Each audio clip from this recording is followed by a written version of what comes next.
Bienvenidos a su podcast Instanting, el instante de pensar.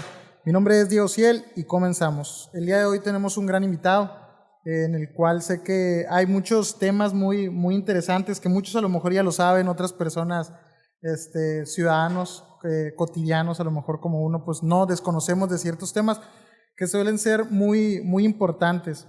El día de hoy tenemos al licenciado Ausencio con nosotros.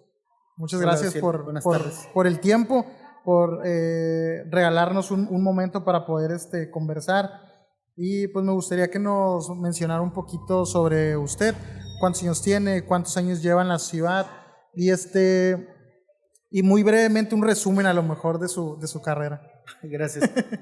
Gracias por la invitación. Pues me presento, Ausencio Cervantes Guerrero, soy licenciado en Derecho por la Universidad Autónoma de Tamaulipas, estudié en Ciudad Victoria, aunque nací en Reynosa, crecí en Reynosa, mi formación académica se dio en Ciudad Victoria. Estuve los 5 años de la universidad y por ahí me quedé a trabajar otros 3 años, en el periodo en el que me casé, y al año y medio de que me casé me vine a Reynosa de nueva cuenta y estudié la maestría en Derecho Fiscal.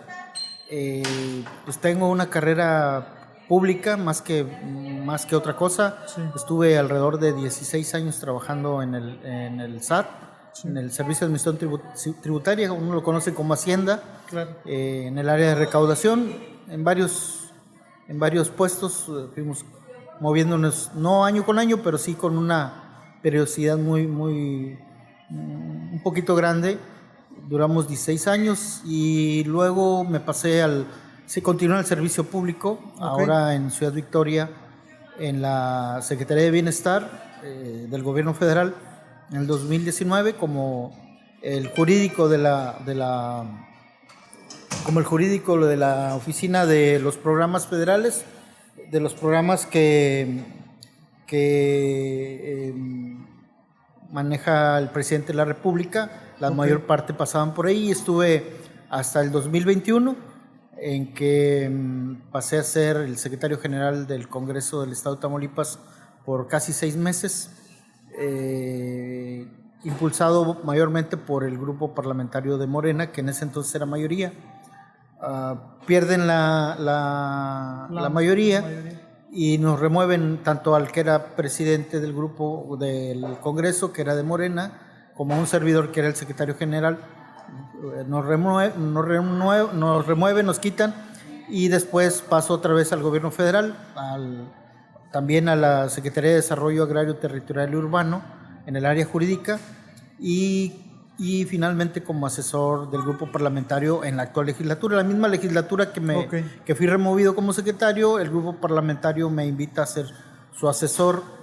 Después de algunos movimientos, el grupo parlamentario retoma la presidencia del Congreso y sigo siendo el asesor del grupo parlamentario. Básicamente esa es mi formación. He participado en política, pero más que en campañas, he sido un especialista en temas electorales, en defensa del voto, particularmente como abogado electoral. Ese ha sido mi quehacer en todos estos años, ¿verdad? No sé si dije, tengo 51 años, estoy casado y tengo 3 hijas. Me gustaría que nos platicaras un poquito sobre esta parte política en la cual mencionabas ahorita que has sido parte. ¿En qué momento de tu vida, a lo mejor desde la juventud, empiezas a identificar estas ganas de formar parte, de estar dentro de la política, a lo mejor apoyando, aprendiendo en su momento y después ya ejerciéndolo, ¿no? Bueno, pues todo es como una semilla que van sembrando tu familia, tus padres, tus amigos. Depende en el ambiente donde te desenvuelvas. Uno crece, se empieza a desenvolver. Sí. Particularmente en mi familia hay varios elementos que te van dando el carácter o el sentido que le quieres dar a tu vida, especialmente en la política. Y me explico.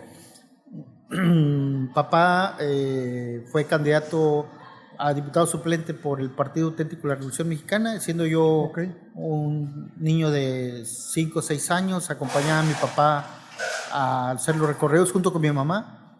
Papá y mamá hacían bardas, pintaban barras, repartían volantes, pero principalmente hacían recorridos.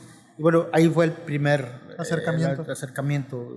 De hecho, por ahí en una de las paredes de la casa, que la casa donde actualmente vivo, tiene un fondo de una pared vieja, sí. Que ya ahorita ya está encerrada, pero duró muchos años, donde la pintábamos, y después de muchos años, estoy hablando ya por el 79, 80, no recuerdo exactamente, se pintó con pintura de aceite. Okay. Y cada vez que pintábamos de algún color o revolvíamos se volvía a brotar esa pintura, se caía la que poníamos encima y brotaba, y ahí se veían las franjas verdes de lo que era el Partido Auténtico de la Revolución Mexicana, que era un fondo verde con una casa blanca, bueno, más bien con el Monumento de la Revolución en color blanco de fondo. Y el verde particularmente, como era aceite, pues por ahí en esa pared se volvía a resaltar.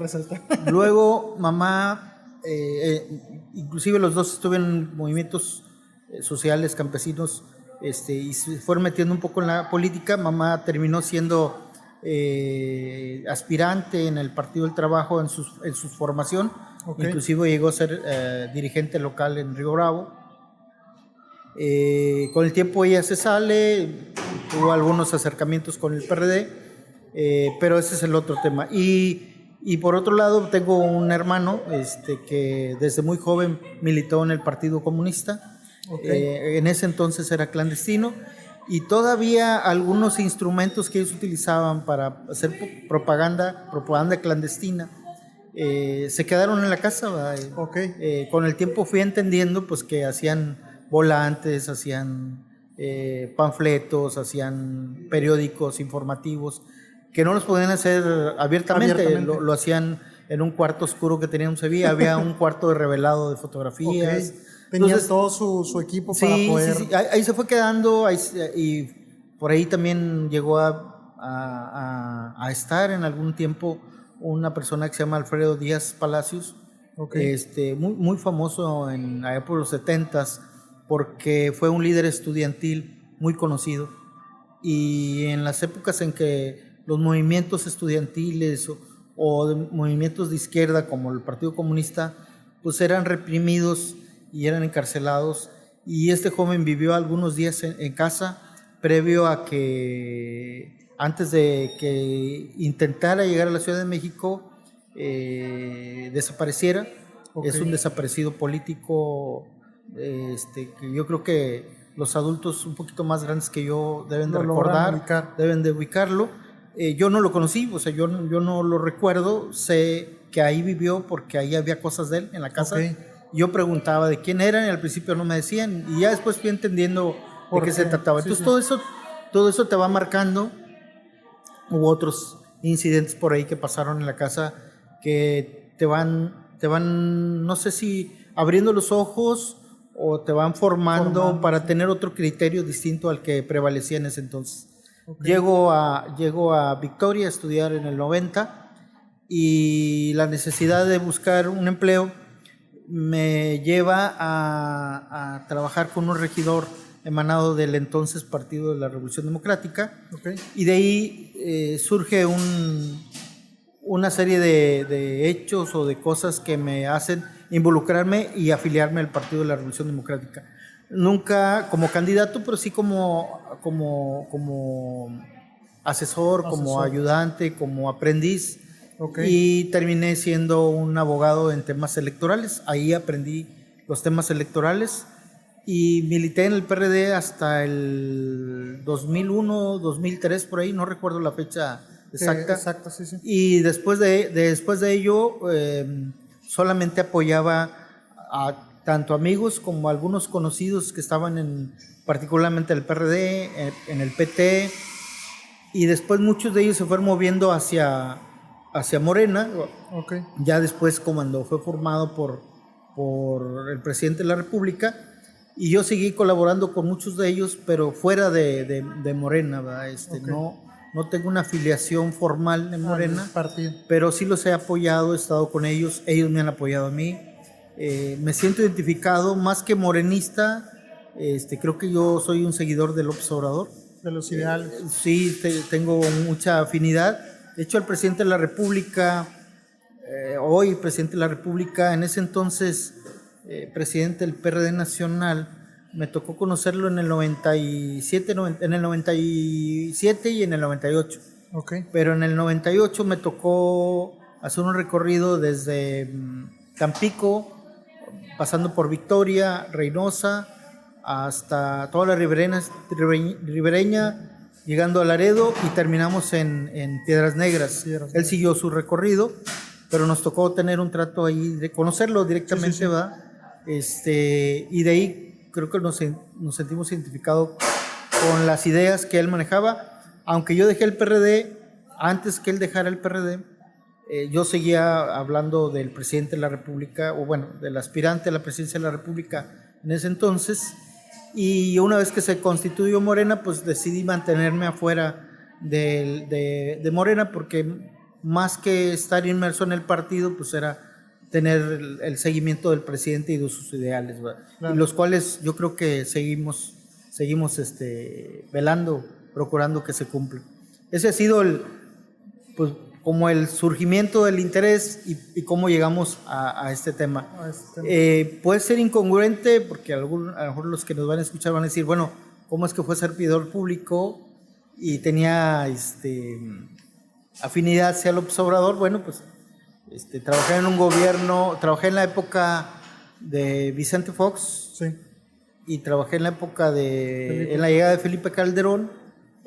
Creo que de Peña Nieto también me tocó una época, pero yo siempre mantuve mi independencia en cuanto al partido que estuviese. En cuanto a los ideales que yo tenía como partidario y luego como independiente, respecto a la función pública. Y creo que aprendí a separar el servicio público con los ideales políticos que tenía, y eso me ha ayudado a lo largo de mi vida, que también recibí una oportunidad, te digo, en el Congreso, aunque muy poco tiempo, y también mantuve mi independencia, a pesar de haber sido apoyado por un grupo determinado, un partido político, mantuve mi independencia en cuanto a la función pública. Claro. Me puedo decir que soy un profesional del servicio público y que sé separar una cosa de la otra. Y eso nos ha mantenido hasta el día de hoy, donde estamos, ¿verdad? Me gustaría que nos platicaras tantito cómo recuerdas esos años, ahorita que mencionabas esto del Partido Comunista y la prohibición, ¿no? ¿Cómo fue crecer con eso, ir viendo a lo mejor los cambios que se fueron generando, no solamente en el estado o en la ciudad, sino a nivel nacional respecto a otros puntos de vista que tenían las personas? ¿Con qué te vas quedando al momento de ir creciendo, identificar qué parte de puntos de vista son prohibidos para ciertas áreas o no quieren que sean escuchados, y qué tanto también esto te forma, ¿no? O te deja a lo mejor una enseñanza? Sí, bueno, mira, a mí prácticamente no me tocó vivirlo del todo porque era un menor de edad todavía, ¿verdad? Pero vi a los mayores, a los que tenían frente a mí. Mi hermano me lleva algunos años, ¿va? Okay. No voy a decir que son como 20, pero me lleva algunos años. Él siendo joven, siendo adolescente, pues le tocó sí vivir la represión, el hostigamiento, el encarcelamiento. Entonces los pensamientos de la izquierda en ese entonces estaban muy asociados a los jóvenes. Okay. El movimiento estudiantil del 68, las represiones del 72, o el halconazo, y otro tipo de movimientos a nivel local, como la Federación de Estudiantes de aquí de Tamaulipas o de Reynosa, que fue encabezada por este joven que te digo que se llama Alfredo Díaz Palacios. Okay.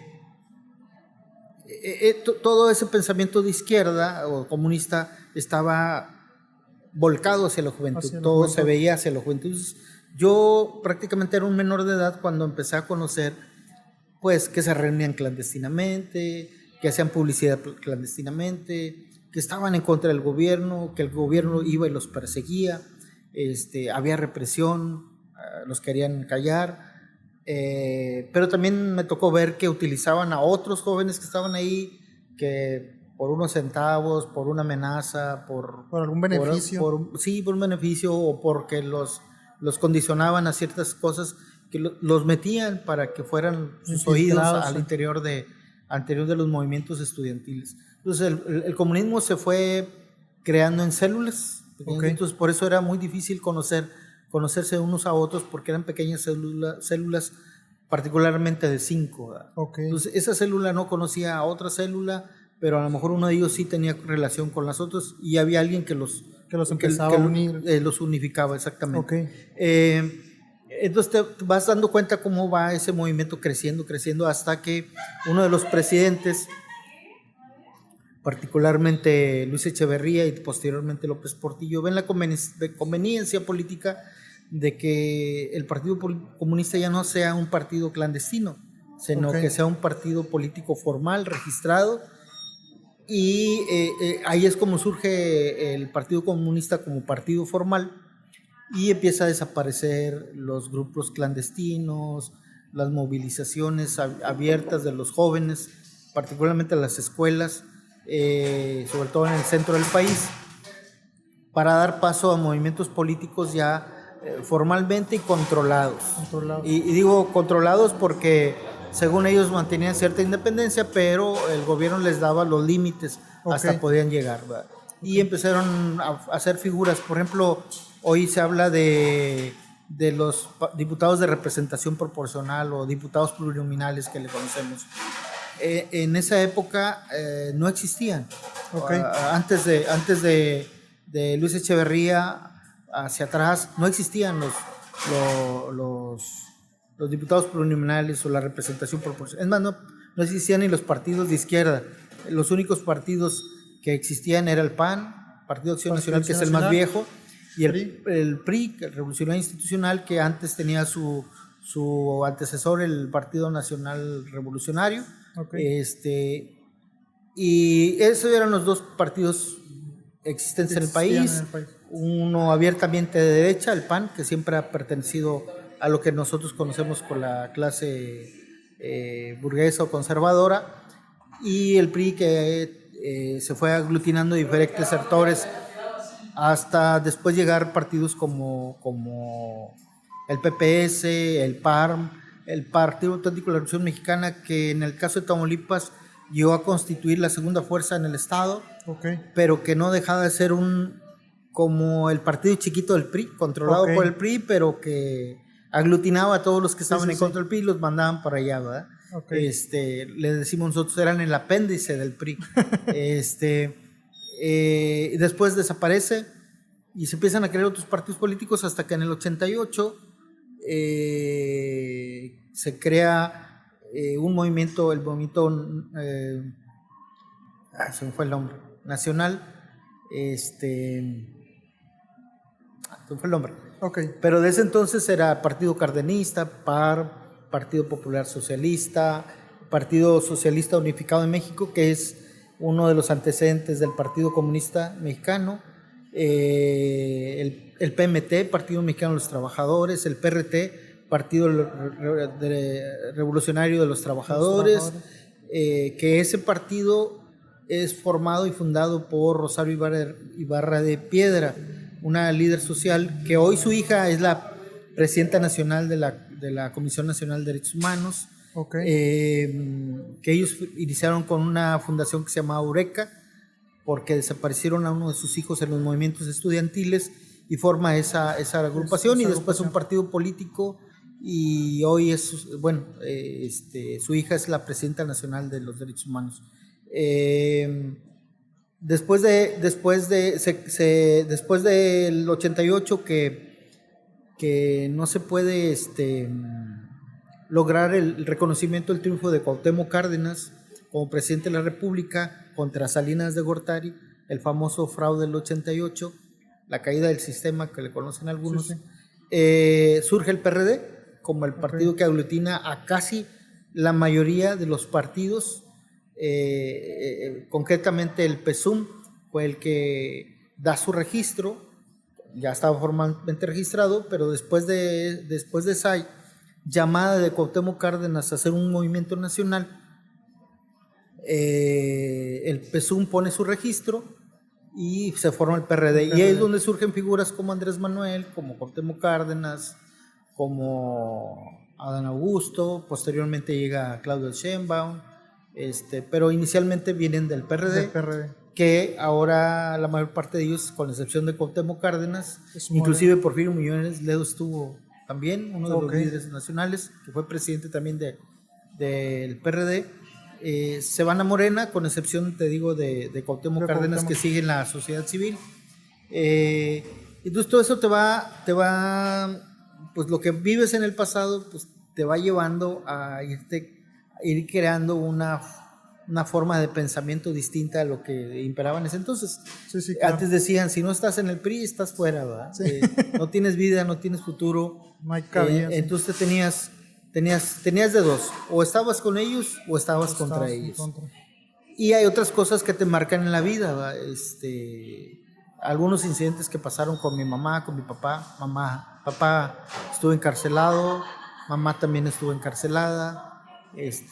Recuerdo más el tema de mi madre, porque cuando fue lo de mi papá, yo creo que tenía 9 años. Lo único recuerdo es que involuntariamente yo lo entregué a los policías que se lo llevaron. Me tocó ver cómo lo golpearon, cómo lo golpearon y cómo lo subieron a base de golpes. Posteriormente, ya cuando sale, pues ya sale enfermo, ya era una persona diabética, y entonces ves las injusticias de quiénes lo mandaron, quiénes estaban atrás de esos policías. Esto también envuelto tras política. Sí, todos eran funcionarios públicos, servidores públicos en funciones que tenían el control en ese momento. Sí, luego veo el tema de mi mamá, que más o menos es igual.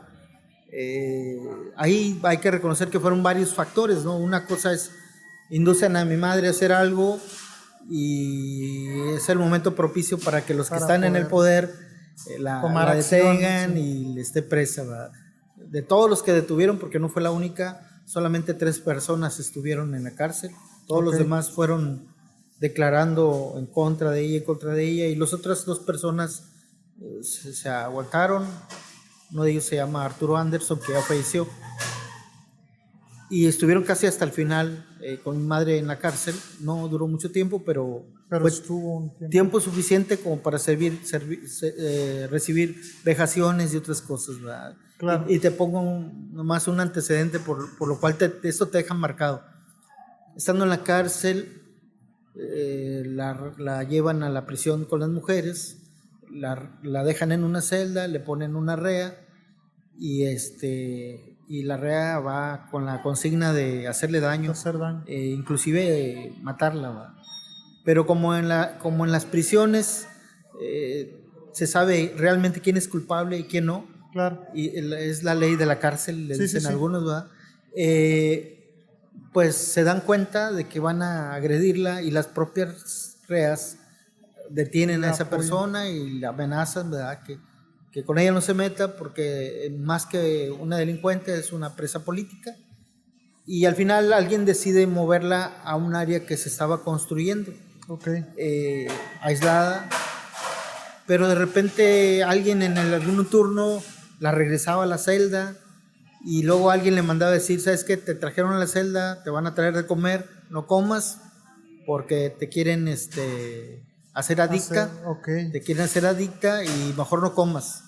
Y entonces alguien le dice, no comas, no comía, a veces pasaba todo un turno, 24 horas sin comer, porque había la amenaza de que le pueden hacer alguna comida. Cambiaba el turno, la regresaban al área de construcción, y a él le decían, ahora sí puedes comer, ten la confianza de comer. Y luego pasaba y volvía. Entonces eran momentos bien de incertidumbre, de mucha frustración, estrés. Para nosotros como hijos teníamos la frustración de que no podíamos hacer nada. Entonces todo eso te va marcando, te vas, sí, claro. No, al menos por la formación que tenemos, no de venganza, no albergamos odio como para vengarnos, pero sí dices, pues qué injusto, ¿no? Sí. No se vale que hagan eso. Si ya de por sí la cárcel es injusta, pues tratar de todavía más. Abusar de alguien que está en indefensión, pues se me hace como que no se tiene corazón. Mamá falleció y una de las cosas que siempre me dijo: no te quiero cerca de la política, conserva tu trabajo. Pero bueno, uno siempre estuvo combinando el trabajo, manteniendo la independencia y conservando sus ideales, ¿verdad? Actualmente volteamos a ver el nuevo gobierno, los nuevos gobiernos, y vemos a muchos ex compañeros, muchos conocidos que están ahora en el gobierno, en el federal o en el estado, pero no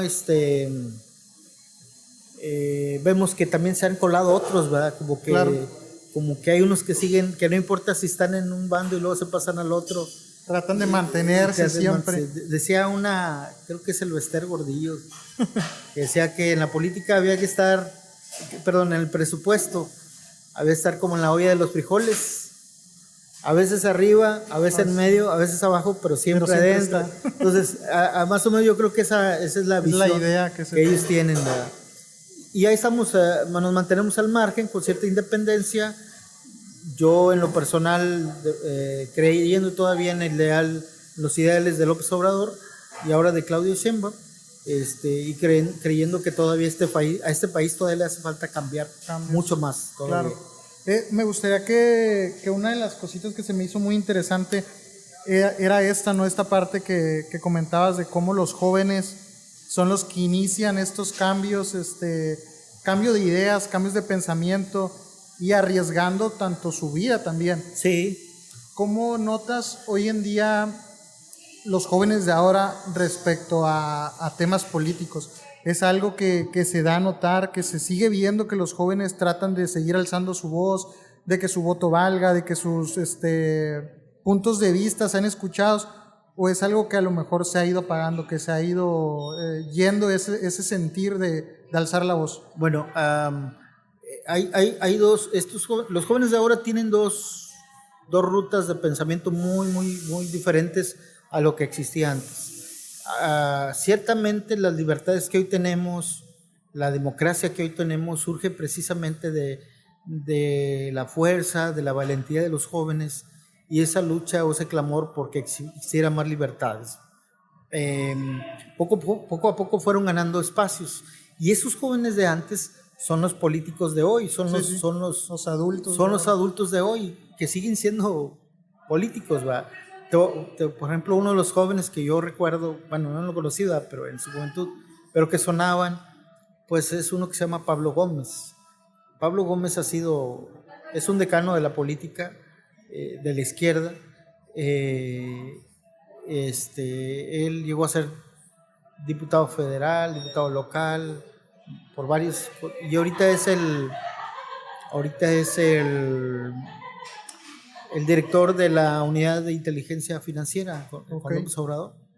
Es uno de los que yo me acuerdo de ese movimiento.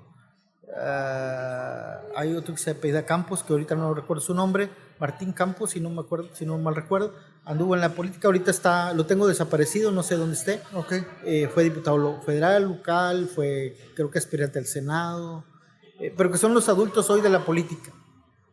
Pero ellos en su momento pues le alzaron la voz, se enfrentaron al gobierno, muchos de sus compañeros murieron, estuvieron presos, y formaron los partidos políticos que a la postre se convirtieron en el PRD, en Morena. Algunos se fueron al PAN y otros se quedaron en el PRI. Pero son los jóvenes que impulsaron los cambios. Fueron ganando espacios a tal grado que, por ejemplo, ahorita en los puestos de elección popular se exige la presencia de un menor, de un joven. Entonces ahorita los diputados locales, federales, ayuntamientos tienen la obligación de inscribir dentro de sus planillas a jóvenes.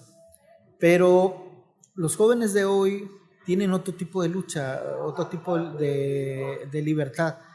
Los medios electrónicos como este que estamos, son esas voces que se empiezan a ver, ¿verdad?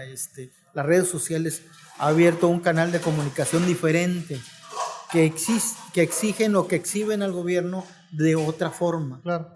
Pero ya no los veo en los partidos políticos. Okay. No los veo participando activamente para que se les reconozca sus derechos o promover otros. Los veo activamente solamente como promotores del voto, es decir, llevar propaganda, llevar publicidad. Como el medio nada más. Es nada más. Y los pocos jóvenes que yo veo que sí están activamente, que sí tienen un cargo de elección, muchos de ellos son hijos de los políticos viejos. Okay. Están tratando de seguir. Sí, la línea de sus padres, ya sea en el mismo partido o en otro partido.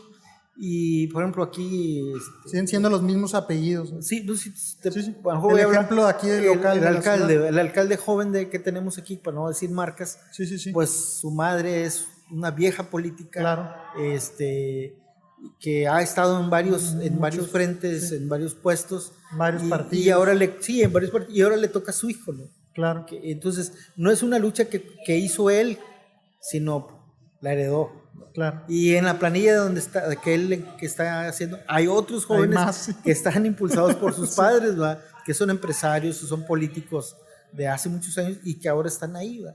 Y bueno, pero no nada más está en el caso de él, está en el PAN, sucede lo mismo. La planilla del candidato del PAN a la presidencia municipal también tiene jóvenes, pero que no son jóvenes que han buscado su camino o su propio espacio, sino que se los están consiguiendo. Y eso es a nivel nacional. Exacto. Y ese es el problema que yo veo, que los jóvenes que están en la política actualmente no es porque hayan hecho sus propios méritos, es porque alguien más, particularmente sus padres o su familia, se los están heredando o los están impulsando a ello. Y los jóvenes que sí hacen otro tipo de activismo, como los medios o como las redes, están agarrando otra ruta. Sí son críticos, sí son voces pensantes, pero que no están adentro de los partidos políticos. Claro.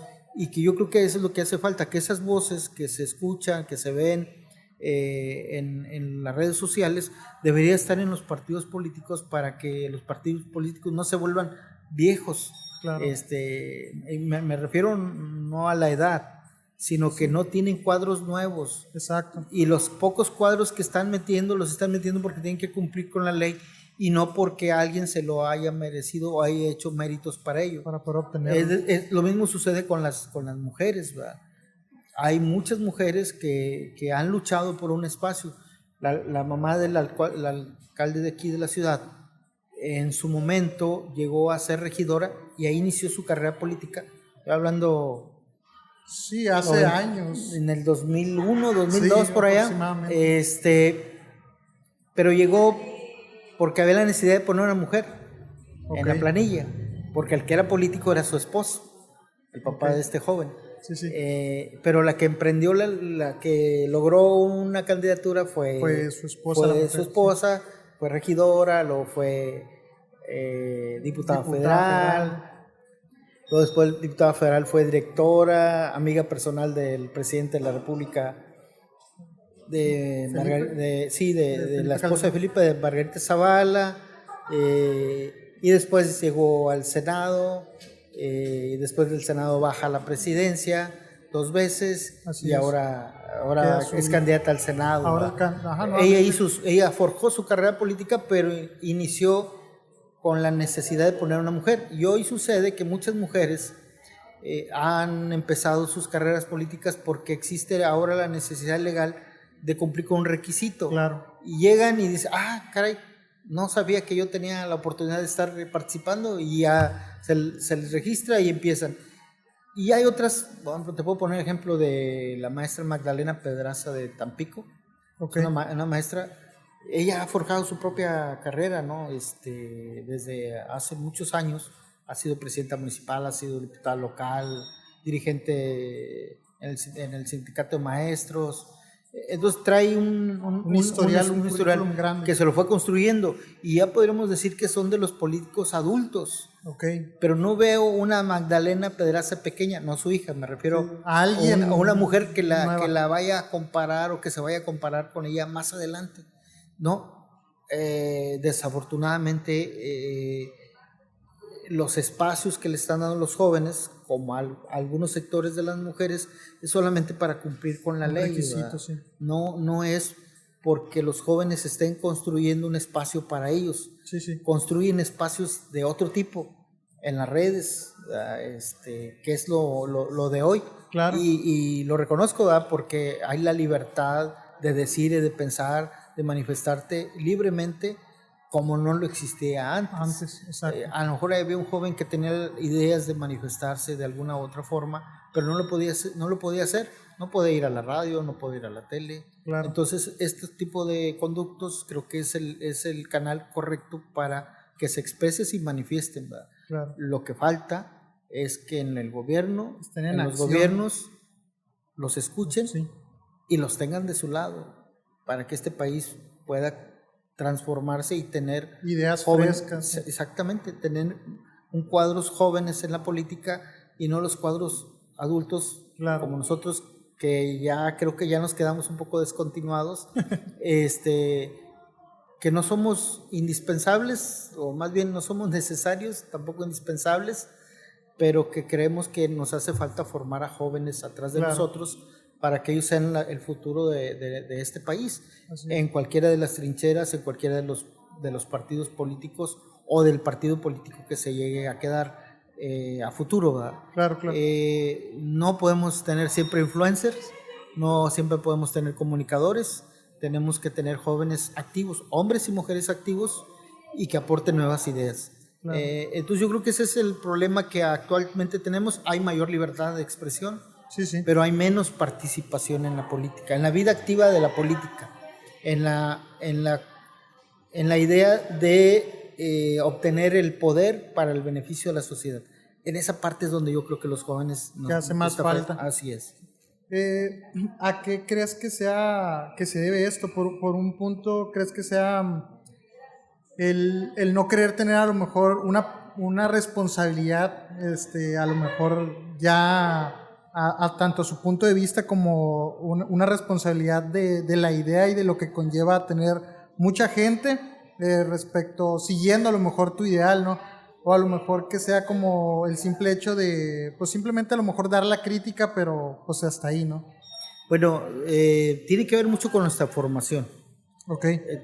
Son años de formación, donde no se le inculcó al joven que no solamente se trata de tener educación escolar, sí, sí, de determinado grado, de determinada profesión, sino también la necesidad de participar activamente en la política, porque la política no nada más es andar grillando y andar pegando carteles, sino es darle un sentido al gobierno, ya sea presidencia, ya sea gobernatura, ya sea presidencia de la república, darle un sentido y luchar para que ese sentido o la idea que tú tienes se implemente y beneficie a las colectividades. Sí. Entonces, durante años, a los jóvenes a los jóvenes de antes, como yo, de antes, y a los jóvenes de ahora, no se nos formó en eso, no se nos dio una cultura cívica, el que digamos, tú como ciudadano puedes participar, tienes la obligación de ser funcionario de casilla, porque está en la Constitución. No se nos dijo, tienes la obligación de votar, o es un derecho para votar, porque está en la Constitución. No se nos dijo, tienes la libertad de pensar, de criticar, inclusive tienes la libertad de asociación, es decir, integrarte a un partido político, a una organización política, a una agrupación política, que a lo mejor no quieres estar en un partido político, pero sí en una agrupación política, son cosas diferentes. La agrupación tiene un fin que no es competir en las elecciones, pero sí aportar ideas para un mejor gobierno, etc. Entonces, todo eso no se nos inculcó, no se les inculcó. Entonces existe, por un lado, el desánimo, ver cómo son los gobernantes, sí, así es. O cómo han sido, y por otro lado, la falta de formación que nos han dado. O sea, no nada más es darnos la escuela porque sí. Hay otros jóvenes que, por ejemplo, en su casa, pues su mamá era regidora o fue líder de colonia, y dice, pues por aquí veo el caminito. Pero ese es él, porque en su casa había eso. Sí, que estamos hablando de que es un número muy pequeño, muy reducido. Sí, muy reducido. Entonces, ¿qué sucede? Un poco la apatía, un poco la decepción, un poco la falta de formación. Y por otro lado, desafortunadamente las pues las redes sociales nos dan un modo de vida mucho más fácil, o lo ven como más fácil. Y dices, bueno, yo prefiero criticar desde aquí y no estar metido allá peleándome con las vecinas o con los partidos políticos. Entonces, yo creo que es una conjunción de varios aspectos, pero pues un día morirá López Obrador, un día morirá Claudia Sheinbaum, un día morirá, no sé, Cuauhtémoc Cárdenas, pues ¿quién sigue? ¿Quiénes son los que siguen en la política? Pues los jóvenes, ¿verdad? Nosotros también llevamos la misma ruta, pues tenemos que dejar un legado, o tenemos que dejar a alguien, no a alguien, sino a varios que tengan la posibilidad de darle conducción a este país. Así es. Si no, después los cargos de elección popular pues van a ser poco atractivos y no van a tener sentido, y podríamos, esperemos que no, caer en una anarquía, ¿verdad? Así es. Por la falta de interés. Pero parte de esa responsabilidad es la formación que tuvimos años más atrás. ¿Crees que en un punto sea necesario, o que debería ser necesario, que a lo mejor en una etapa de la juventud de la enseñanza, hablando a lo mejor de secundaria, de preparatoria, sea algo que esté faltando, que sea necesario que la misma Secretaría de Educación lo viera para a lo mejor mencionar a los jóvenes, no hacerlos partidarios a algo, sino el poder conocer la importancia de lo que es el voto, la importancia de involucrarse en los temas políticos, la importancia de comunicar las formas de pensar, y al mismo tiempo a lo mejor en un punto de exigir? ¿Crees que es necesario, que falta eso? Sí, lo creo. Voy a hablar como piensan los políticos de hoy, que se modificaron el libro de texto porque nos van a inculcar una ideología comunista o una ideología de género. No creo que no es así. Pero sí decirte, decir que el gobierno o quienes ocupan el gobierno son ciudadanos como tú y como yo, algunos más grandes, otros más jóvenes, pero que son ciudadanos con los mismos derechos y las mismas obligaciones.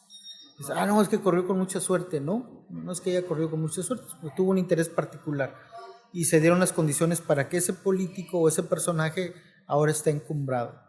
Si tú ves el recorrido por decir, el presidente de la República, pues no empezó ayer, empezó muy joven, siendo estudiante de la universidad, inclusive de la prepa, ¿verdad?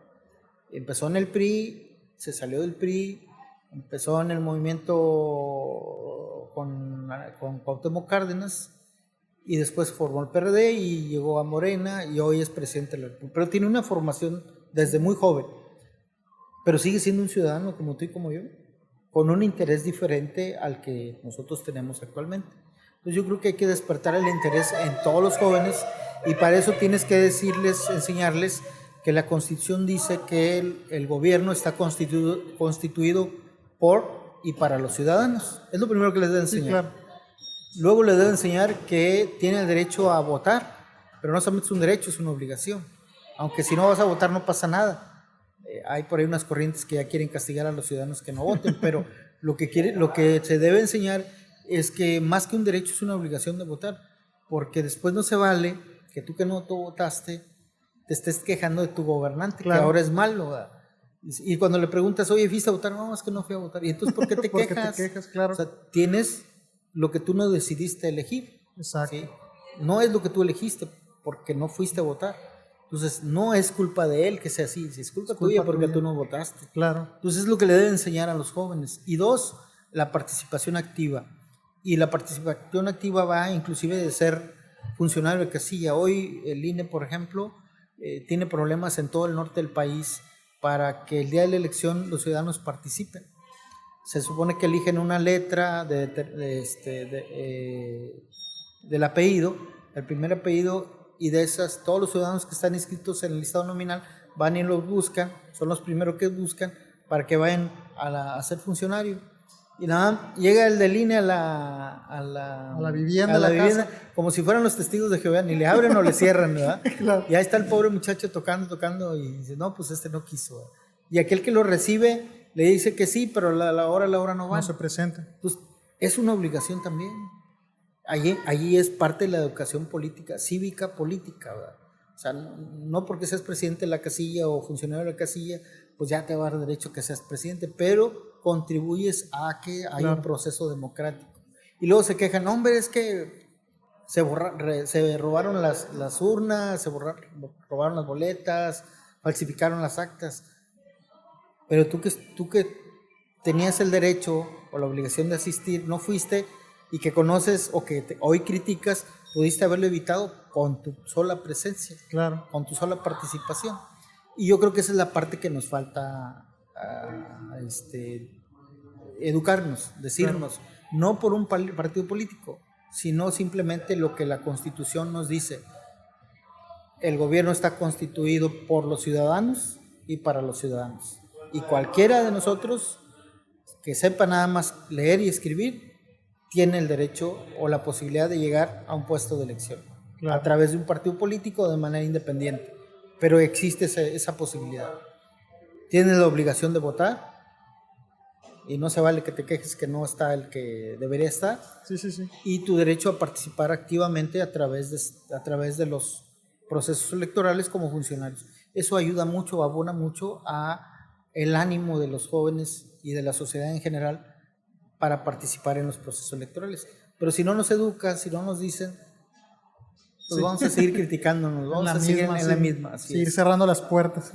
Así es. Me gustaría que cambiáramos un poquito el tema. Sí, claro. Respecto a, hablando ahora a la parte del SAT, vamos primero a esta parte, que fue una etapa larga en la que estuviste trabajando en el SAT. Me gustaría que nos comentaras cómo fue tu inicio, en qué área, porque ahorita nos hiciste mención, ¿verdad? Que fuiste escalando, tomando diferentes tipos de responsabilidades. ¿Cómo fue la llegada al SAT? ¿Cómo se dio? Y ¿cuál es tu primer labor dentro del SAT? Sí, bueno, bueno, el SAT coloquialmente le conocemos como Hacienda. Así es. Pero el Servicio de Administración Tributaria está compuesto de diferentes administraciones. Auditoría, recaudación, grandes contribuyentes, servicios al contribuyente, la de hidrocarburos, la de general de evaluación, la general, bueno, hay varios, la de aduanas, aunque hay aduanas de esta parte. Entonces hubo en el 2001, estaba yo sin empleo y ya me había regresado de Ciudad Victoria y lanzan una convocatoria que querían actuarios y abogados. Okay. No tenía idea de qué era. El SAT, a través de la Administración General de Recaudación, hace una convocatoria. Buscaban 20 y 20 o 10 y 10, no recuerdo ahorita exactamente. Entonces, pues de esa necesidad de un empleo, pues meto mi solicitud. No, pues pues que va a haber un examen de conocimientos, un examen general, hay que cumplir con ciertos requisitos. Voy aquí en Reynosa, ahí por el Boulevard Morelos. Claro. Y usaron como 500 en el examen para 20 vacantes. Entonces, pues dije, son bastantes. Y luego ya a la hora del examen, pues, ¿y ahora? Y entonces después entendí que era un proceso de reclutamiento. Esos actuarios y esos abogados ya existían, eran ejecutores. Okay. Pero habían cambiado el sistema, o querían cambiar el sistema y querían renovar. Okay. Entonces crearon esa figura que después se modificó otra vez como notificadores ejecutores y pasamos una evaluación y después de la evaluación pasamos una prueba de reclutamiento, un examen, un curso que duró un mes. Okay. Sin sueldo.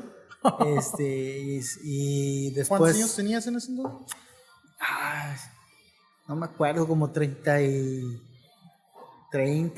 por ahí, no recuerdo, la verdad. Okay. No me acuerdo. Hace muchos años. No, era un poquito menos. Okay. Voy a dar alrededor de los 30. Y bueno, pues ahí salimos electos. Fueron 20, 21. Okay. Y fuimos divididos. A los que teníamos la profesión de abogados nos dieron la tarea de hacer acciones de cobro. La general de recaudación particularmente se encarga de lo que es cobranza o recaudar a través de las acciones coactivas o acciones de cobro. Okay. Y por el otro lado, los que no eran abogados, que eran también 10, 11, les llamaban actuarios. Particularmente hacían actos de notificación y verificación de los negocios. Okay. Antes se daba de alta algún negocio o algún particular, una persona moral que se inscribía en el RFC. El primer paso era verificarlo si realmente existía esa persona, el negocio o la persona moral. Okay. Y la otra función de ellos era la notificación. Había varios tipos de notificación cuando se determinaba un crédito, es decir, cuando se creaba una deuda en favor de Hacienda o a favor del SAT, el actuario hacía las notificaciones. Y la otra había un tema de actos como las devoluciones. Hoy presentamos nuestras declaraciones y nos hacen una devolución automática si tenemos un saldo a favor. En ese entonces no era con depósito, sino era a través de un sobre cobrable en ventanilla. Entonces ellos se encargaban de hacer la notificación, ya sea que se les autorizaran o les negaran la devolución. Esa era la función. Entonces ellos notificaban los créditos o los adeudos a los presuntos deudores, y el área de ejecución nos tocaba hacer los actos de cobranza. En algunas ocasiones hasta de notificación. Entonces se creó una oficina en Miguel Alemán. Yo estuve por 6 años en Miguel Alemán.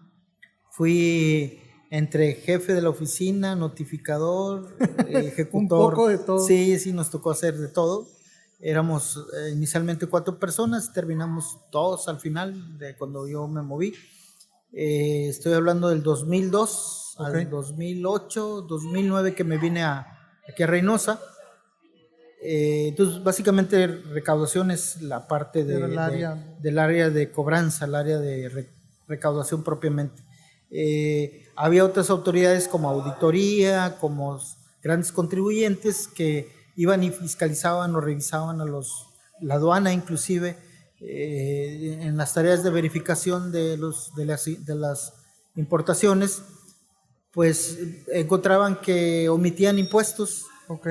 Alguien que por ejemplo tenía la obligación de declarar y no declaraba como era o sus impuestos, o alguien que cruzaba una mercancía pero que no la clasificaba correctamente, y de la revisión pues se determinaba que había una omisión de impuestos, y eso se le llama determinar un crédito o una resolución en la cual se decía que tenía un crédito fiscal en favor de la hacienda pública, y esa parte a recaudación le tocaba notificar y después cobrar.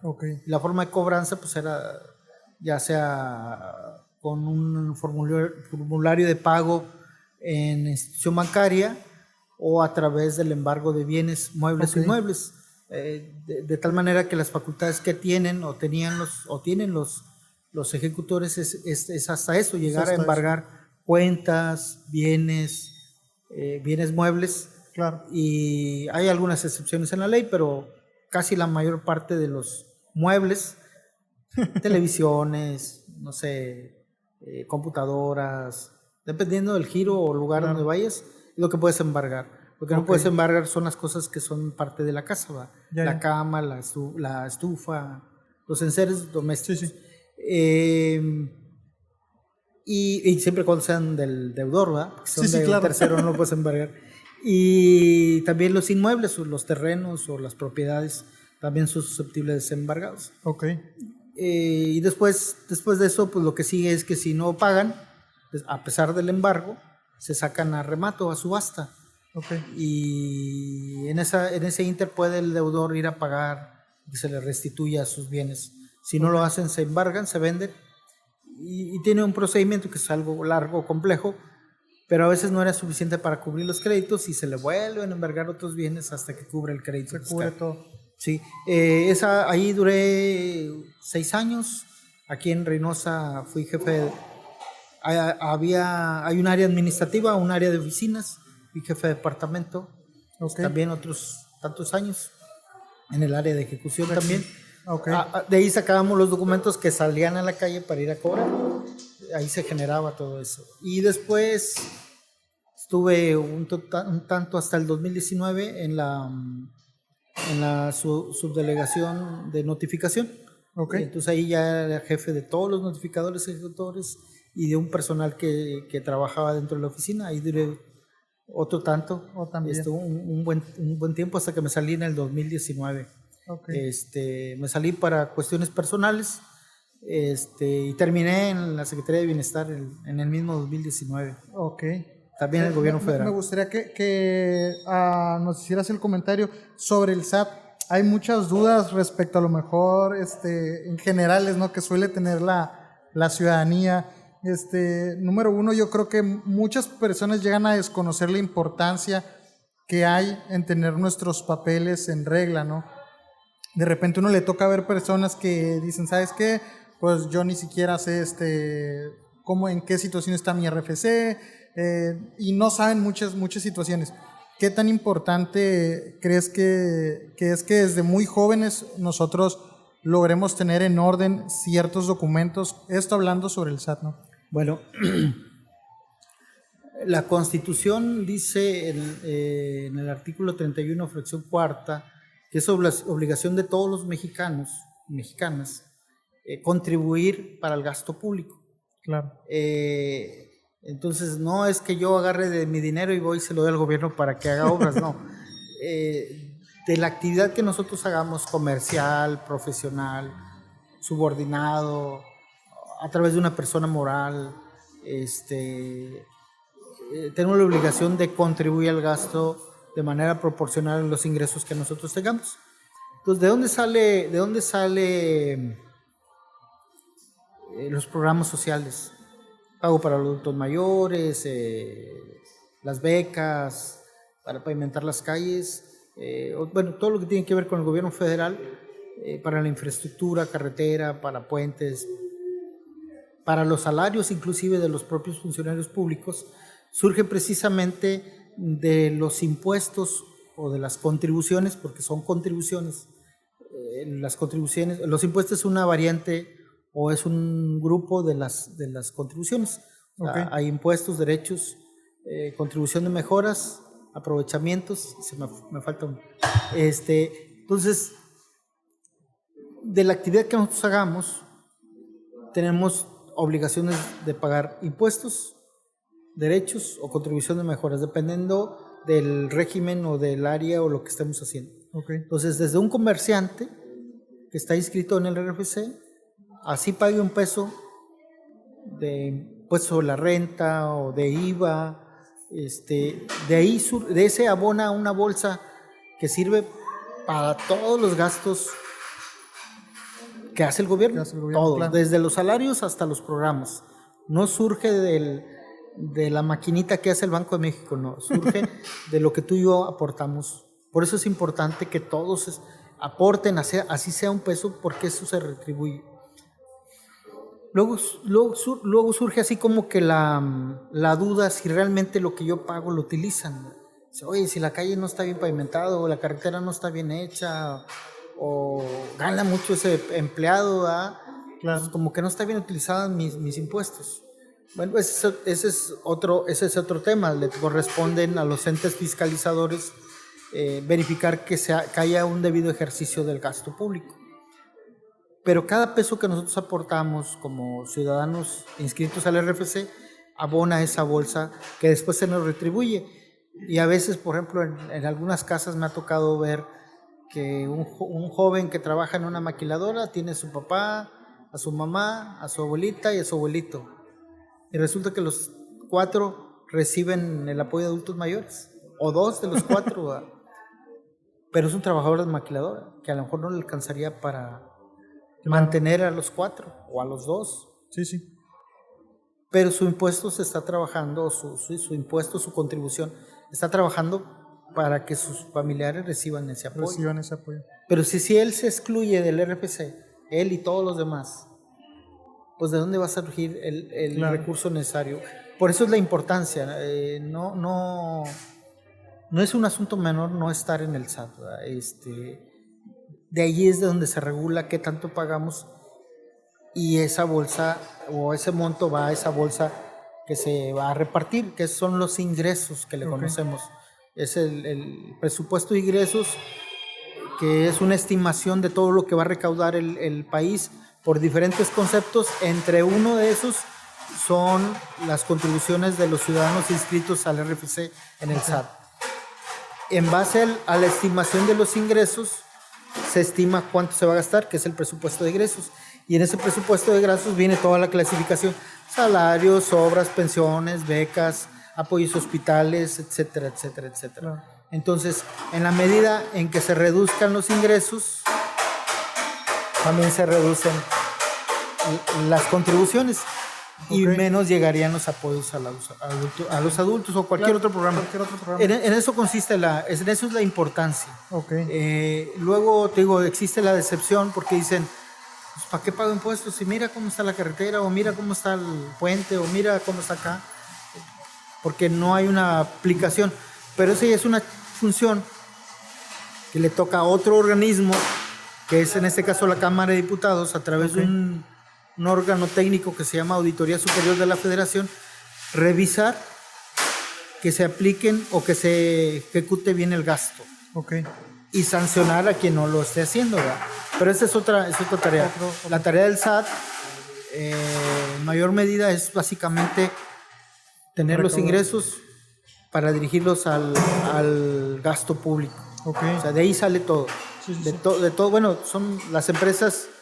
Claro que yo pago un peso a lo mejor de mi impuesto sobre la renta, pero una empresa a lo mejor paga millones. Claro. Bueno, pues ese peso va a los 10, 20, 30 millones que paga una empresa, más mi peso, y más el peso de los otros, más el peso de los 100 mexicanos que vivimos en el país, que activamente estamos, no sé, yo creo como 60 millones activos. Esos 60 millones de las personas activas va a esa bolsa, y se distribuye en todo el país. Por eso es lo importante. Me gustaría que igual nos comentaras qué tan importante es a lo mejor para los pequeños emprendedores que empiezan un negocio, que empiezan algo, el formalizar, el hacer las cosas de manera de ir, registrar tu negocio, tu emprendimiento. Voy a empezar por las personas físicas. Por ejemplo, un joven, 19, 20 años, decide darse de alta al RFC. O decide no hacerlo. Pongamos dos jóvenes de la misma edad que emprenden un negocio, uno decide darse de alta y el otro estar en la informalidad. Pero de repente dice, oye, pero lo que vendemos se vende más barato en Estados Unidos. Y dice, pues vamos a comprarlo allá para que lo vendamos acá. Pero el que está formal dice, bueno, voy a necesitar mi visa. Y va y hace su trámite. Cuando va a la visa americana, ven que está formal, que paga impuestos, y le pregunta, ¿qué quieres? Es que quiero poner negocio, pero necesito comprar acá para vender acá. Vale. Y el informal va y lo primero, oye, ¿y tu RFC? No, pues no. ¿Y para qué lo quieres? Es que quiero comprar allá. No, tú te quieres ir a quedar allá. Claro. Entonces ahí ya empiezan es una idea, ¿no? Sí, claro. O sea, cuando estás formal te da ciertas ventajas hacia otras cosas. Cuando hay un programa de gobierno para favorecer a los pequeños emprendedores, lo primero que te piden es que estés dado de alta. Tu RFC. Claro. Porque el que está en la informalidad, lo primero que quiere hacer es inscribirse. Pero cuando comparas, oye, del que tiene 2, 3 años contribuyendo al que no lo tiene, pues ¿a quién voy a apoyar? Pues al que tiene ya tiempo, aunque no le haya ido bien, pero tiene años ya con antecedentes de que quiere contribuir. Hay una historia, a él es el que le van a favorecer. Lo mismo sucede en los créditos. Cuando vas a pedir un crédito, pues no le van a prestar al que no tiene un respaldo, sino le van a darle el crédito al que tiene un historial crediticio. Claro. ¿Verdad? Aunque sea poquito, pero dice, bueno, pero este es cautivo, este ya lo tenemos ahí. Sí. Pues mejor vete con él, porque con este no tengo seguridad, no tiene historial crediticio. Lo mismo sucede con los que se dan de alta. Entonces sí es importante Nada más hay que ver en qué régimen nos vamos a inscribir. Hay diferentes regímenes. Okay. Estoy un poquito desactualizado, ¿verdad? Sí, sí, sí. Pero Claro. antes eran los pequeños contribuyentes y que tenía que ver con los ingresos o la actividad que realizaban. Entonces ellos inclusive tenían hasta periodos de gracia, es decir, si te inscribías en el año fiscal que empieza en enero, pues estaban todo un año sin la obligación de pagar nada, aunque tuvieras ingresos y tuvieras que pagar contribuciones, por ese año de gracia no pagabas. La única obligación era declarar, que son cosas diferentes. Okay. Tú puedes declarar en ceros o puedes declarar ingresos, y si estabas en ese año de gracia, pues aunque tuvieras que pagar por estar en ese periodo y en ese régimen, pues no pagabas, nada más hacías la declaración. Oye, okay, sí, te voy a pagar Hacienda, te voy a pagar $1. Y dices, no, espérame, estás en el periodo de gracia. No pagas. No pagas. Brincaba el año de gracia y tú ya empezabas a pagar, a contribuir, a declarar y a contribuir. Entonces, eso te da muchas ventajas. Claro. Desafortunadamente, sucede lo que hablamos hace rato como en la política, ¿verdad? No tenemos una educación contributiva o fiscal. Pocas escuelas te enseñan que cuando salgas de la escuela tienes que inscribirte. Pocos te dicen, ahora hay que inscribirse. Hay que regularizarse en el SAT. Cuando tengas un empleo tienes que estar en el SAT. Las empresas que hoy contratan obligan a que sus empleados vayan y se inscriban ahora, ¿verdad? Sí, claro. Pero si estás en la informalidad, dicen, ¿para qué? ¿Verdad? Sí, claro. Que le estoy pagando a aquel para que me deje trabajar. Pero cuando se te ofrece un crédito, cuando se te ofrece algún plan de gobierno, cuando se te ofrece la necesidad de inclusive ir al extranjero, pues lo primero que te piden es que estés formal. Si estás informal no tienes ninguna ventaja. Entonces sí hay ciertas ventajas de estar inscrito, solamente hay que escoger el régimen, ¿verdad? Okay. Porque hay unos que dicen, voy a poner un negocio, pero de una vez me voy al régimen más alto. No, estás ahorcando solo, ¿verdad? Okay. No, entonces búscale, asesórate, hay gente en el SAT, en el Servicio al Contribuyente, que te puede orientar cuál es el régimen que a ti te conviene. Que se si vas a acomoda más. Así es. Si eres persona física, si eres persona moral, si tu estimación de ingresos va a ser muy poca, si vas a ser empleado o asalariado, o si va a estar el régimen de honorarios, ahí mismo te dicen cómo lo tienes que hacer, ¿verdad? Okay. Y después ya nada más es cuestión de disciplina. Sí, claro. Pues es las ventajas que existen. Ok, sí, porque es un tema de repente que muchos no saben o que muchos también desconocen, ¿no? También qué tan importante es. Y al mismo tiempo yo creo que es muy importante porque también regula, ¿no? Que sea una transparencia el negocio, que no se esté haciendo movimientos ilícitos, ¿no? Creo que es parte de lo que también regula el SAT. También tiene un área de vigilancia, se llama Vigilancia al Cumplimiento. Es un programa que tiene derivado de tanto del impuesto sobre la renta y del IVA, como el impuesto el impuesto sobre la renta. Hay una modalidad que antes era el impuesto de depósitos en efectivo, okay, donde los bancos tienen una participación importante, porque después de determinado importe, antes eran 15,000 pesos, ahorita no sé cuál es el monto. El monto. De 15,000 un peso hacia arriba, los bancos tenían la obligación de informar al SAT que determinada cuenta estaba recibiendo depósitos más allá de los excedentes. Y luego el SAT, a través de algunos de sus órganos de vigilancia, le dicen a la persona titular de la cuenta, oye, tienes tantos depósitos que rebasan el límite permitido. ¿Por qué? Dame una aclaración. Y es una forma de prevenir los movimientos ilícitos. Es una. Y otras son las actividades vulnerables, como por ejemplo, no sé, notarios, agentes aduanales, okay, ¿cuáles otros?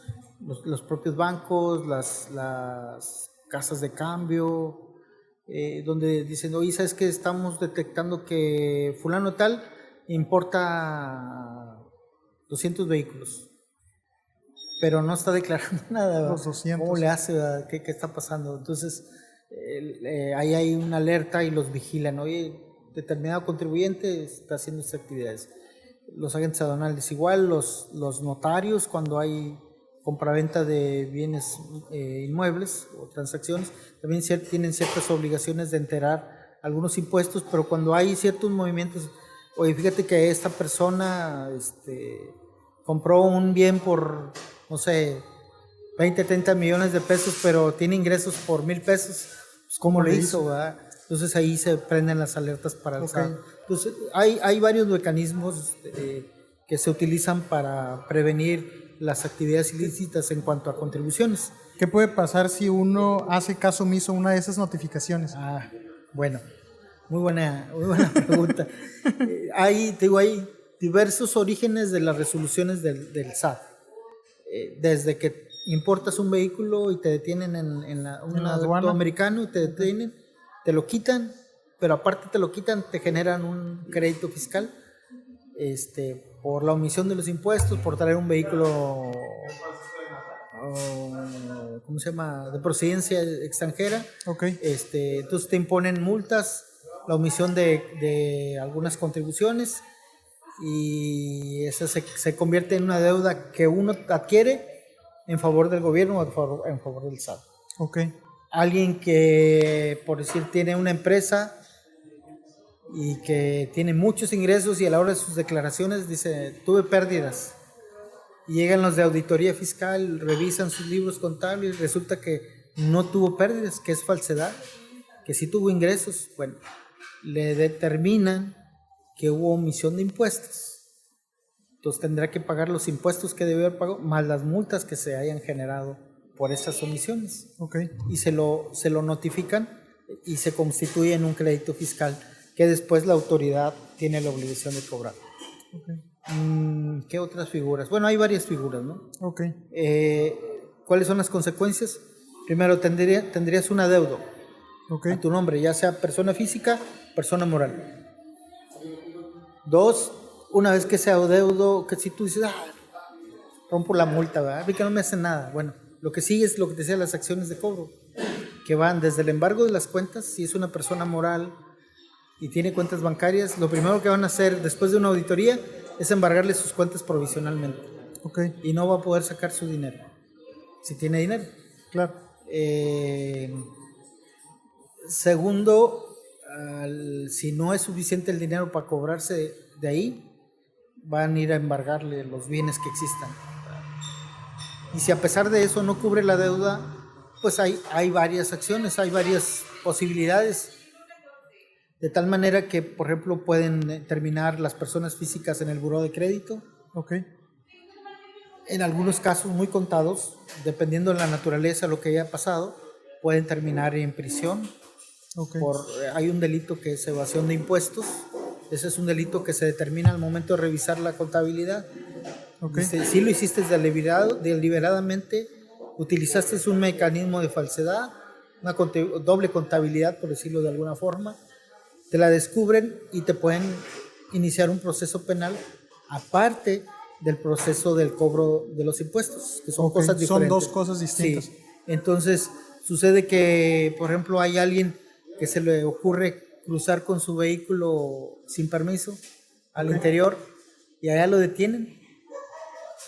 Aparte de la multa por traer un vehículo de procedencia ilícita, puede incurrir en el delito equiparable al contrabando y mandarlo a prisión. Entonces tiene dos procesos, uno penal y el otro administrativo o fiscal, donde tiene un adeudo. Claro. A lo mejor ya por el adeudo no te pueden meter a la cárcel, pero por el delito de contrabando sí. Y recuerdo un caso, no voy a decir marcas, ¿verdad? Pero una persona que más o menos le pasó algo similar, peleó lo penal, lo ganó, y luego con lo penal, pues ya estoy libre, ya no pasa nada. Oye, espérate, pero todavía tienes una deuda, nos debes $1,000,000 acá. Oye, espérate, pues si ya gané lo penal, sí, pero eso es lo penal, pero acá lo fiscal, el adeudo fiscal está vigente, acá no le has movido, y es otro peleadero ahí que búscale bienes y embárgale para que se cobre. Para poder cobrar. Entonces, hay consecuencias de carácter fiscal, que tienes un adeudo y te lo van a cobrar. Si dices, no, pues van a pasar unos meses, ya cuando pasan unos meses, pues pide un crédito, pero resulta que tienes el buró porque tienes una deuda en el SAT y no te lo vas a poder quitar y no te van a dar crédito. Y quieres poner un negocio y no vas a poder porque no tienes el crédito. Puede ser penal, porque a lo mejor hiciste doble contabilidad y te descubrieron y no quisiste pagar las omisiones, te fijan una responsabilidad de carácter penal aparte de la deuda. Entonces son varios efectos. Por ejemplo, hay unos negocios que por ley tienen que utilizar los servicios de un contador especializado. Okay. Le llaman contador o un dictaminador. Pero si, por ejemplo, ese dictaminador es que hace ese dictamen, ese contador lo hace falsamente, ese contador, por echar mentiras, puede pedir su licencia inclusive para ejercer como contador certificado. Y entonces ya va a tener consecuencias. Y si él es el responsable de las omisiones de las contribuciones, la responsabilidad pasa a ser de él también, penal inclusive. Entonces sí, hay muchas consecuencias. Depende de la situación el origen de cada caso es la situación que se puede plantear, ¿verdad? Okay. De entrada son los adeudos y no son adeudos pequeños, ¿verdad? Sí, claro. Por ejemplo, hay una actividad que te obliga a presentar declaraciones con terceros. Okay. Es decir, yo le vendo a fulano y fulano me vende a mí. Esos son los terceros, ¿verdad? Tengo actividad con terceros. Entonces mi obligación es nada más informar. Tuve actividades o no tuve actividades con mis terceros. No hubo o sí hubo con este y con este. Okay. Es mensual. La última vez que me quedé, la multa por no presentar el informe mensual, okay, que nada más tienes que decir con quiénes, era de 15,000 pesos. Okay. Entonces imagínate, 3 declaraciones omitidas son 45,000 pesos. Y si tienes un negocio que no te genera mucha utilidad, claro, estás bien endeudado. Cuando tu simple obligación es, mira, ahí te va, ahí estaban los nombres. Por eso se llama declaración informativa con terceros. Okay. Entonces, son cosas que a lo mejor no las podemos entender cuando no estamos metidos en un negocio de esa naturaleza, pero el que está metido en ese negocio pues debe entender que es una simple declaración. Claro. Pero el efecto de no hacerlo trae una consecuencia grande. Por lo menos monetarias muy grandes. Muy grandes. Entonces digo, hay diferentes situaciones que se pueden presentar a todos los que están dados de alta. Por eso es el miedo a veces a darse de alta. A hacer las cosas de manera formal. Pero no se trata, no debe ser un miedo, como decía el dicho, que no nazca el que no quiera morir, o como es, una cosa así. Bueno, el que tenga miedo a morir, que no nazca. Ándale, el que tenga miedo a morir, que no nazca. No se trata de eso, o sea, no se trata de que no van a inscribir al SAT porque van a multar, no.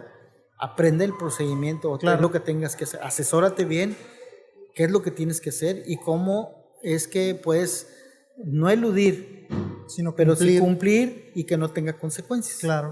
Digo, una simple informativa, pues es una informativa, no la hagas. Pero ya cuando viene la multa atrás dice, bueno, sí debí haberla hecho, pero pues ya para claro. ¿Qué, verdad? Entonces, ese es lo que... Es parte también de lo que conlleva.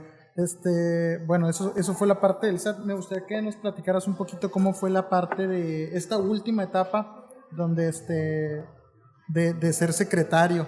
Esa es una de las del Congreso, sí. Fue no tanto tiempo, pero creo que sí lo suficiente pues para estar envuelto en todo la importancia que llega a tener. Entonces me gustaría que nos llegas a platicar un poquito, porque a lo mejor muchos desconocemos cuáles son las funciones, qué tanto abarca. Entonces me gustaría que nos platicaras un poquito de eso. El puesto formal es secretario general del Congreso del Estado. Okay. Ahí se elige por todos los diputados, por la mayoría de los diputados. Actualmente el Congreso de Tamaulipas está compuesto por 14 diputados del PAN, 16 diputados de Morena, 3 diputados del PRI, 3 diputadas sin partido y un diputado de Movimiento Ciudadano. Okay. Entonces, por ejemplo, los que tienen más de 3 o 13 o más, como es el caso del PRI, las diputadas sin partido, Morena y PAN, constituyen grupos parlamentarios. Okay. Y los demás, que son menos de 2, son fracciones o representaciones partidistas, dependiendo del número. Ahorita nada más hay una representación partidista, que es la de Movimiento Ciudadano. Okay. El secretario general viene siendo el operativo, el administrativo de todo el Congreso. Okay. Hace funciones de actividad parlamentaria, es decir, recibe las iniciativas, las estudia, propone una solución y la solución final la resuelven los diputados con su voto, primero Okay. por comisiones y después en el pleno.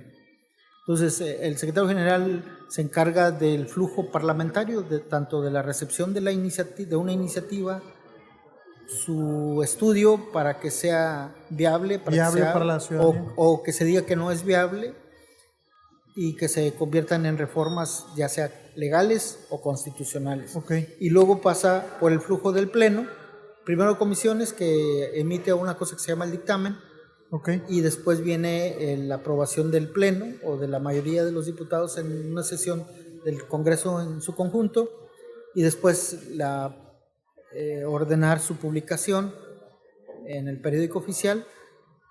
Y si llega a haber una observación del Ejecutivo, pues que regrese para su estudio si se toman en cuenta las observaciones, y si no, se vuelve a someter al pleno para que se modifiquen o se acepten las observaciones, o se vuelve a aprobar como se había aprobado inicialmente y se ordene su publicación definitiva. Okay. Ese es más o menos el proceso legislativo, o en la parte que le llaman parlamentaria. Okay. Lleva la parte administrativa del Congreso también, o sea, ahí también hay empleados. Claro. Ahí se manejan también los recursos con que se le paga a los diputados, y a todo el demás personal. Y hay otros organismos como las oficinas de transparencia, Okay. las oficinas de equidad de género, también allí hay, y el tema de capacitación.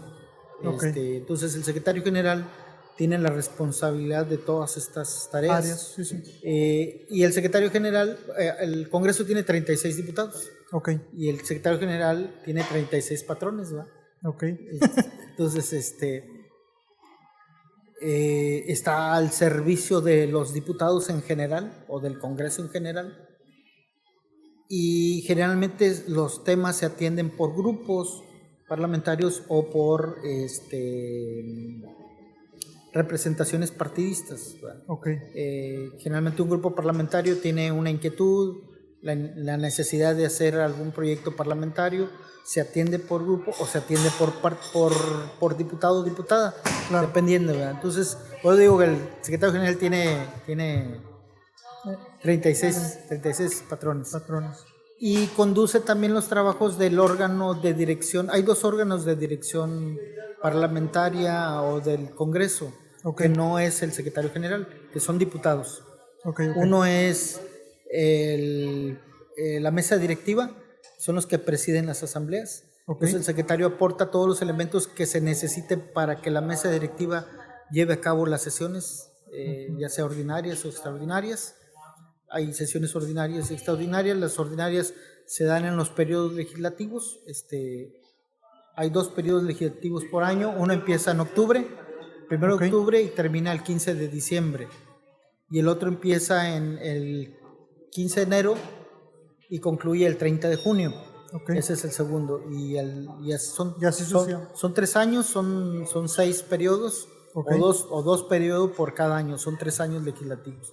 Pero empiezan en octubre, porque es cuando se toma protesta antes, el 30, y los periodos empiezan en octubre de cada 3 años. Entonces, la mesa directiva funciona en los periodos, son las sesiones ordinarias, y entonces el secretario general, junto con otro personal que tiene a su cargo, se encarga de proveer de todo lo necesario para que se lleve a cabo las sesiones. Tanto de que el sistema de votación, que las actas, que los dictámenes o los proyectos que se van a discutir en los plenos, que se van a aprobar o rechazar, Sí. que se ordene la publicación, que se lea la correspondencia, todos los insumos que requiera la mesa directiva, que está compuesta por un presidente, un suplente general y dos secretarios. Ok, Esa es la mesa directiva, ese es el de dirección parlamentaria. ok. Pero hay otro que es de dirección política. La dirección política antes se le llamaba JUCOPO, hoy se le llama JUGOP. JUGOP significa Junta de Gobierno, Ok, antes era Junta de Coordinación Política, por el JUCOP, y la preside o es presidente de la Junta de Gobierno aquel partido político que en la elección inmediata anterior haya obtenido la mayor cantidad de votos. ok. Actualmente es Morena. Aunque tiene 16 diputados, obtuvo una buena votación. Originalmente tuvo 22, Ok. pero se salieron y quedaron en 16. Ok, El PAN llegó a tener 18, pero actualmente tiene 14. ok.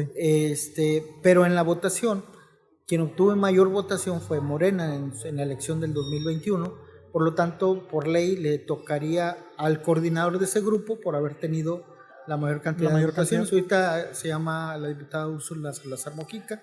Okay. Es la coordinadora del grupo parlamentario Morena y presidente de la Junta de Gobierno. Esa Junta de Gobierno está integrada por todos los grupos parlamentarios y las representaciones partidistas. Okay. Y son los que toman las decisiones del Congreso en materia administrativa, en materia de distribución de espacios, de los recursos. Hay un recurso que se llama subvención, ahí se determina cómo repartir. Es como la dieta, por decirlo de alguna forma, el apoyo que reciben los diputados, cómo se reparten las oficinas, si hay cambios de grupos parlamentarios, o sea, que un diputado se pase a otro grupo, etcétera. Si hay temas que son necesarios incluir en el orden del día, porque están los dictámenes antes del tiempo que establece la ley para que pasen a discusión, la Junta de Gobierno toma las decisiones de incluirlo en el orden del día. De hecho, aprueban el orden del día. Y si hay un tema que no está incluido, lo pueden incluir o lo pueden quitar. Entonces, el secretario general asiste también a la Junta de Gobierno en las tareas de la dirección política.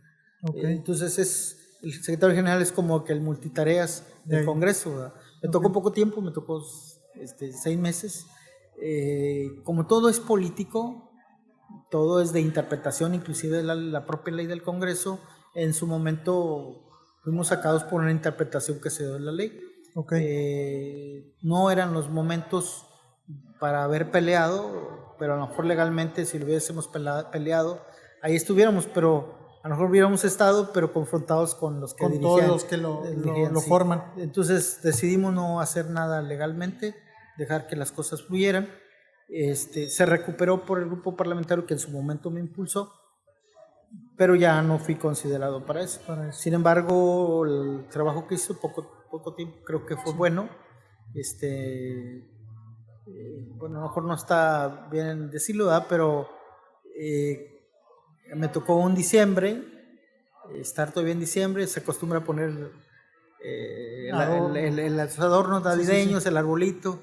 Es una de las decisiones administrativas que le toca al secretario general, que no hacerlo, pero sí tomar las decisiones, fue que se pongan las esferas de todos los colores de todos los partidos políticos. Y dice, ¿pero por qué? Si el grupo mayoritario es uno. Digo, no, pues porque aquí somos plurales y somos varios colores, pues pónganse el colores de todos. Entonces los adornos navideños eran de los cuatro colores principales que había ahí, que era Movimiento Ciudadano, el PAN, el PRI y Morena. Entonces esos colores estuvieron en el árbol y en todos los adornos que había. Un poco para decirles pues que no estábamos proclives para uno solo, sino que estábamos abiertos para todos, y creo que eso sirvió, porque no solamente fue lo que reflejas, sino lo que haces al interior, atenderlos a todos. Creo que los atendí a todos, creo que todos estuvieron conformes, aunque después me hayan removido. Creo que fue una postura política de quien gobernaba en ese entonces, pero En el trato personal creo que nunca fuimos... Nunca hubo un problema roche, real personal. No. El único problema que hubo lo resolvimos satisfactoriamente, y eso nos permitió tener la confianza de ellos a pesar de que fuimos removidos, ¿verdad? Claro. Entonces, pero es una experiencia bonita, mucho trabajo. Sí. Ahí me dio estrés, después de que salí de ahí se me quitó el estrés. ¿Cuántas horas aproximadamente son las que laboran? Porque muchos a lo mejor desde fuera salen de repente esas críticas, no, pues es que Casi no trabajan, están tirando barra. ¿Cuántas horas aproximadamente son las que tienen que invertir ahí? Pues es que, por ejemplo, el trabajo parlamentario lo empiezas, ahorita por ejemplo las sesiones son lunes o martes. Okay. Pero nada más termina la sesión, ya estás trabajando lo que vas a ver la siguiente semana, el siguiente lunes o el siguiente martes. Okay. Desde que termina esa sesión, ya empiezas a ver qué vamos a programar de iniciativas para estudiar. Primero, ¿cuántas recibiste? ¿Cuántas tengo en el stock pendiente de estudiar? ¿Cuántas vamos a estudiar? ¿Cuántas son las que se reciben aproximadamente? ¿Mande? ¿Cuántas son las que se reciben aproximadamente? Reciben, varía mucho, pero en un día en promedio son alrededor de 12, 13 iniciativas por sesión, de todos, en promedio. Hay días que no se reciben por correspondencia. Y si por ejemplo eso lo agregas cuando hay doble sesión, que lunes y martes o martes y miércoles, se agrégale otras 13, claro. 12, dependiendo. Más todas las que están pendientes por estudiar.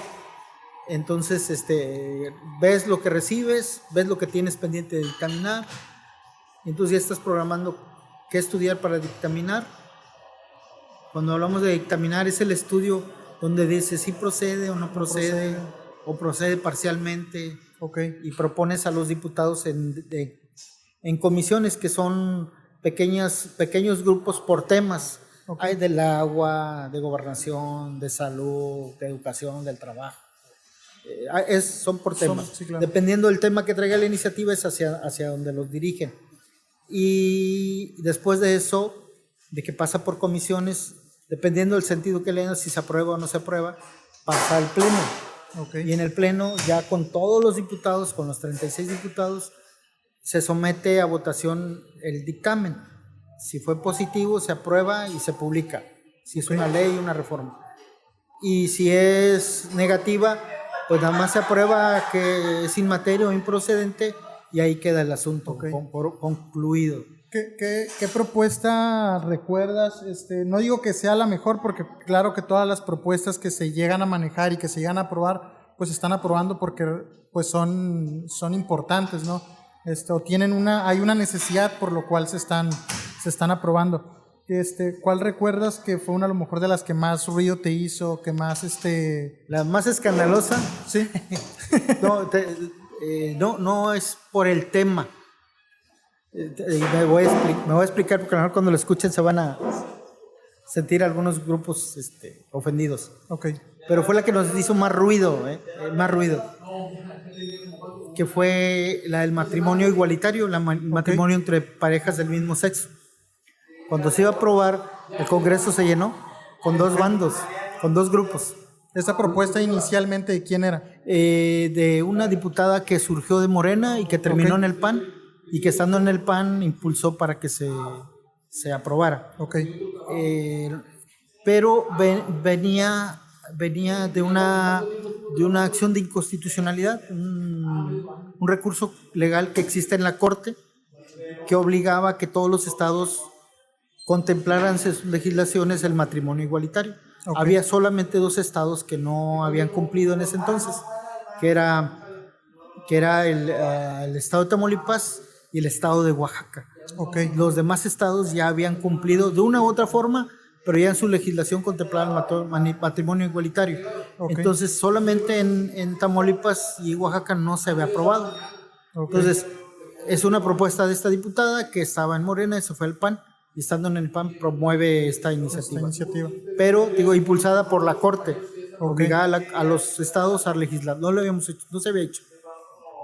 Y causó mucho ruido. Ruido en el Congreso, literalmente. Claro, sí. Se crearon 2 bandos. un grupo de evangélicos o de iglesias, pertenecientes a iglesias, y el grupo de LGTBs, Okay. en la tribuna, que caben alrededor de 236 personas en las galerías, Okay. lleno completamente arriba, con gritos, pero fuerte, que abajo en el pleno no se podía trabajar. Okay. Pues causó mucho ruido, mucha expectación. Entonces se tuvo que trasladar por la poca audición, por la poca posibilidad de trabajar ahí, se tuvo que trasladar la sesión a una sala, Okay. donde estuvieron los 36 diputados, y hasta allá, y fueron casi a tumbar las puertas de ese lugar, porque estaba la cosa muy fuerte, sí. Sí, causó mucha expectación. De hecho, eso fue en el 2022. Okay. Y todavía el día de hoy hay amparos en contra de la expedición de Okay. esa ley. Todavía algunos grupos están impugnando a través de amparos la aplicación de esa ley. Pero como es una resolución de la Corte, esos amparos son improcedentes, nulos, que es el cumplimiento de una controversia constitucional. Poco a poco se han ido resolviendo, pero sigue habiendo impugna contra la expedición. Okay. Pero hay otros grupos que tienen amparos que ya también se los han desechado, porque exigían que se les reconociera el matrimonio igualitario. Entonces promovían amparos, y a través del amparo iban los juzgados civiles y los obligaban a que los casaran, pero no tenían así como que el reconocimiento todavía formal hasta la expedición de la ley. Entonces poco a poco se han ido resolviendo esos amparos, porque ahora ya, como ya está en la ley, pues ya lo pueden hacer, ¿no? Hay otros temas por ahí, como por ejemplo el tema de violencia de mujeres. Es un tema muy de moda. Claro, sí, sí. Y casi todos los partidos han promovido iniciativas para combatir la violencia contra las mujeres. Hay infinidad de figuras de violencia contra las mujeres. Hay una de ellas que se le llama la violencia vicaria, que tiene que ver con la violencia que ejerces a través de los hijos. Para presionar a tu cónyuge. Aquí va dirigido hacia las mujeres. Me refiero que la afecta hacia la mujer. Claro. Que tomas a tus hijos y condicionas a tu mujer para que haga o no haga algo. Ya. Entonces, en eso consiste. Bueno, aquel que haga eso, aquel hombre que haga ese tipo de violencia, es merecedor de una sanción penal. Es considerado como un delito penal. Entonces, ese es uno de los temas, pero se ha ido perfeccionando, haciendo ciertas actualizaciones para ir protegiendo a las mujeres de la violencia, particularmente la violencia que se da en los matrimonios. Sí, claro. O en los matrimonios o en las uniones libres de parejas, uniones libres, que generalmente es donde se sufre más ese tipo de violencia. Claro. Ese es el tema, yo creo que está de moda. Y el otro tema es el de las personas vulnerables o en condición de discapacidad. También son temas que van otorgándole mayores libertades, protecciones. Lo correcto son protecciones. De una persona que sufre una discapacidad. Se ha ido abriendo el abanico de discapacidades, de los conceptos de discapacidad, porque antes nada más era una persona que no podía caminar, una persona que no podía ir, y ahorita ya hay visuales, auditivas, cognitivas, no nada más físicos o motrices, ¿verdad? Sí. Se ha ido abriendo el espectro. Ampliando más. Así es. Son los temas que yo recuerdo, ¿verdad? Sí. Hay alguien por ahí que, por ejemplo, hablando de temas electorales, que plantea, perdón que me dé risa, que plantea castigar o sancionar a los que no voten, ¿verdad? Que no es algo nuevo, pero que lejos de estimular el voto, pues... Sí, va a generar a lo mejor una sensación de molestia a la ciudadanía, ¿no? Exactamente. Entonces, respetamos el criterio del diputado o diputados que promovieron, pero yo creo que no es la ruta, ¿no? Claro. La ruta, que lo que hablábamos es más que nada la formación. Informar desde la temprana edad, sin la educación. Así es. Pues no sé si hay algún tema que te gustaría mencionar, algo que a lo mejor se nos estuviese pasando. No, yo creo que no, creo que nos extendimos bastante. Sí. Al contrario, si tú tuvieras algún tema que quisieras...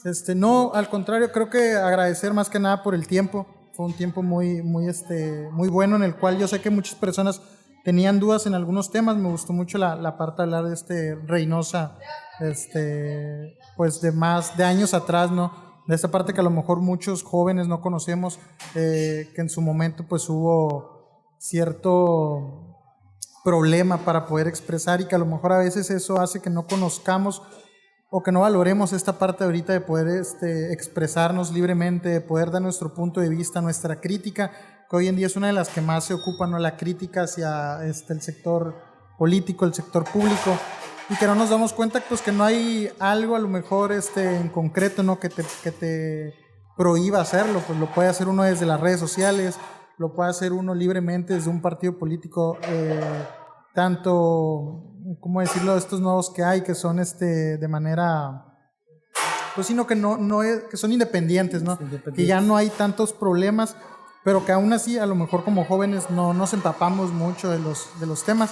Pues agradecer nada más por el tiempo, y no sé si hay algunas redes donde te guste publicar, te guste compartir, a lo que te puedan seguir. Fíjate que no tengo redes. Okay. Tengo mi Facebook, pues es Ausencio Cervantes. Publico poco, pero yo creo que a partir de hoy vamos a hacerlo, para ser más. Hay varios temas que he tocado en algunos otros foros, sí. Pero no he tenido la curiosidad de entrarme en este tema de las redes sociales. Claro. Entonces, pues nada más sería mi Facebook, Ausencio Cervantes, y tal vez ahí vaya a dirigir otro portal que tengo por ahí, que lo tengo desactivado. Okay. Pero ya si lo activo, pues ahí estaría el enlace, que sería Litigio Cervantes, okay. Que son temas básicamente político-legales. Okay. Y yo creo que vamos a tener que insertar algunos de los temas que ya hemos visto en otros foros. Te agradezco. Es una oportunidad de poder llegar a un segmento que a lo mejor no hemos explorado, al menos yo que no soy joven, no he explorado la posibilidad de que a través de este medio lleguemos a ese segmento que tú sí puedes llegar, ¿verdad? Y te agradezco la invitación, la oportunidad. Pues a todas las personas que llegaron hasta aquí, pues muchas gracias y los invitamos a que nos sigan escuchando. Un saludo a todos. Bye.